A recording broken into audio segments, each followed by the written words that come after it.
It all comes down to being prepared. Just like with any meeting, the better prepared you are, the more effective and efficient the meeting is. Our job is to make sure our clients are well briefed, they understand what they're being asked to do and why, and they're comfortable with the process. The rest is up to them.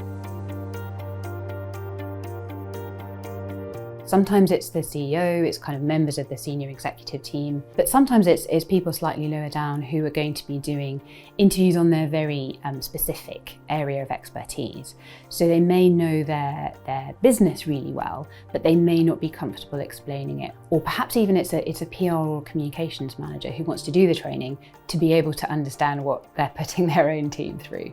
The media landscape has changed enormously over the past 20, 30 years, and media training has evolved with it. However much someone has engaged with the media, particularly as people change and new titles appear and the media agenda changes, there's absolutely no harm, and in fact great benefit, in re-engaging in a little bit of media training, just to remind yourself of how it's changed since you last did it. Most people don't need the full news night experience, but some do. So we can scale from half an hour over coffee explaining the basics to a full-scale studio with lights, camera, teleprompters, action. The most important approach that we certainly apply to media training is that it's not one size fits all. Every client, every person, company is different, so we're flexible in how we do media training to suit their needs. One of the things that we do at the start of media training is setting media training into the context of how the company is using PR to build its profile. We'll also talk about some communication techniques. We will talk a little bit about the context of the media landscape, because often the clients who are doing interviews are not dealing with journalists every day, so they don't understand the pressures on them. But what will be helpful to both the journalist and themselves.